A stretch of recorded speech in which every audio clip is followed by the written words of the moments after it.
it's an animated show. Star Trek's done animated before, but even diehards of Star Trek say the animated series is one of the worst things that's ever happened because it is pretty bad.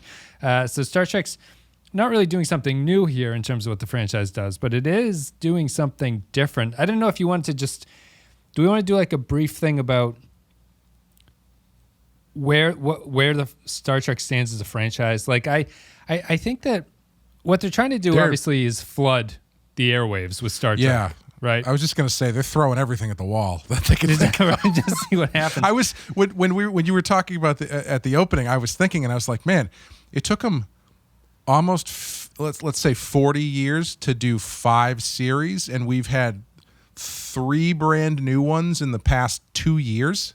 Yes. Right. Yeah. I think in the short maybe treks, 3 years. The short treks too. Yeah. Okay. Yeah. So and then you've got 2 more on deck. Theoretically, at least. So you've got just as many series they've done in the entire history of the franchise queued up for the in the span of about 5 years. Yeah, as they've done over the past 50 years of the show. So it's they're sending it into warp speed. Well, what's your Hello? concept? Hello. I'll put his mic back on when he settles down. Drink some water. I think I guess the concern here, right? If you're Kurtzman or you're CBS or whoever, and you're looking at this thing, I guess your concern is it's a balancing act between whether or not, I guess it's how stringently you have to stick to what Star Trek is, right? Like, or how you define that in a way that doesn't upset people. So what I'm thinking of, and I think we talked about it in previous podcasts, is the 90s Star Trek and the 60s original series and the movies and everything have a very consistent tone. It's very consistent. Like the shows, if you were unfamiliar and you're just flipping channels, you would think that it's all the same show because it all looks the same. The lighting is done exactly the same. Enterprise is even kind of the same into the 2000s. It all looks like Star Trek. They're starting to have to change that because they can't bombard us with 4 shows that all look like Discovery or Picard at that time. Sure. And so they're moving into animation and trying to change the tone. But I guess in terms of what you think about a franchise, it doesn't even have to be Star Trek. It could be anything that's sort of near and dear to your heart. Is there a point where you can stretch a franchise where it's no longer the franchise at that point? Or do you think anything can be done with care enough that it would work within itself?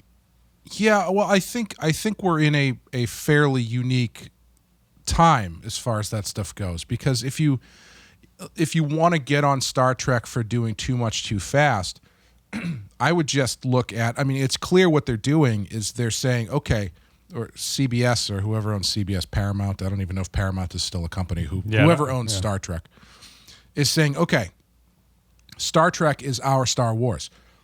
Excuse me. It's the same thing they said in 1979 when they made the original movie.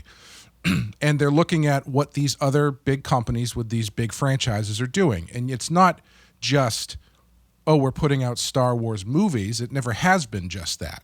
There's always, for the past 10, 15 years, since the end of the prequels, they've done cartoons for Star Wars. They've done video games. They've done books. They've done comics. There's never not, even though there hadn't been movies since the since the prequels, there were no movies. There's always been Star Wars stuff. Ever since the end of Return of the Jedi, there's always been Star Wars stuff.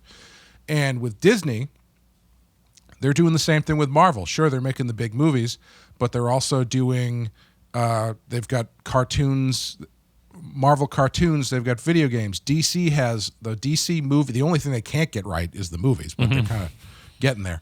But they've got movies. They've got basically an entire television station devoted just to DC Comics live action shows. But on top of that, they've also got Teen Titans Go, and they've got Superhero Girls. And these are all not tonally the same thing. The difference for me is I think the new ground that Star Trek is breaking is all of those different tones. I should say, those other franchises don't have a singular tone that is part of their thing, whereas Star Trek very much traditionally does. Well, comics by its nature is sort of pushing tones everywhere. Like it's taking a stock character that's existed for 1,000 years and then sort of doing something different with it. Sure, yeah. And Star Trek has never done that. And so that's what they're doing. And because they're doing it so quickly, like it feels a little bit like they're trying to, I mean, it feels a lot like they're trying to figure it out as they're going. Yeah.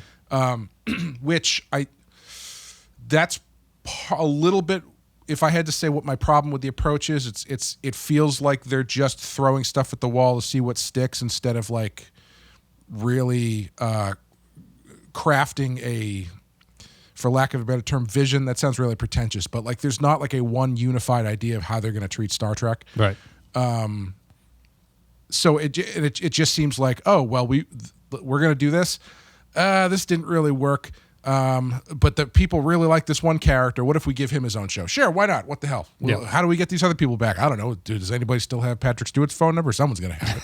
You know, so it's like it feels a little scattershot right now. Yep. But I think what they're just doing is it's the birthing process of trying to spread the tendrils a little bit further than Star Trek has ever been before. Because even books and stuff, comics and books and the games, I don't know. Like I haven't played the most recent Star Trek video games, but those things are fucking dry, man. Yeah. Like the original Star Trek games, the few that there were, they're terrible. No, there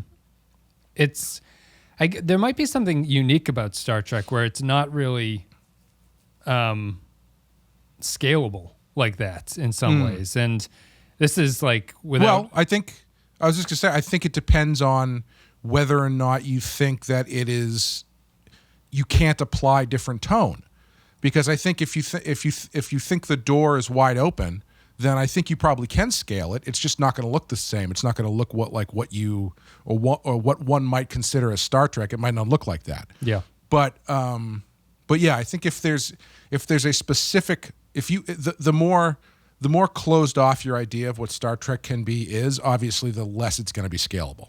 Yeah. Yeah. I guess that's to say, before we get, sorry, I keep talking over you.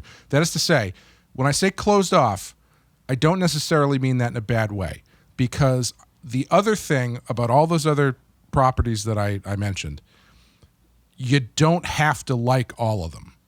Like, just because you like Arrow doesn't mean that Teen Titans Go is going to be your cup of tea. You know what I mean? Yep. So I think that's part of the growing process for this is it's not all Star Trek is for everybody, but not every Star Trek is necessarily for everybody. Right. You know what I mean? Yeah. Yeah. I think that's what the problem with their incredible consistency in the 90s has led to, I think, is that there's one vision of what Star Trek can be. And you got a little bit of upsetness in the fan community with J.J. Abrams's thing, which is kind of he J.J.-icized the franchises just like he did for Star Wars.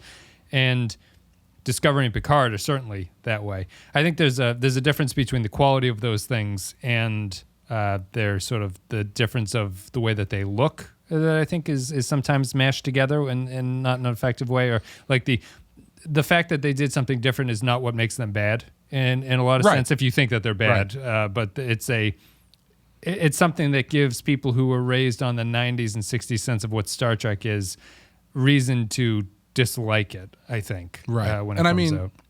You know, it's tough for me to. I do like the JJ movies more or less, but I think it's really tough to take anyone who like really shits on them that seriously, because it brought Star Trek back into the conversation. Say what you will about it, you know. Yeah.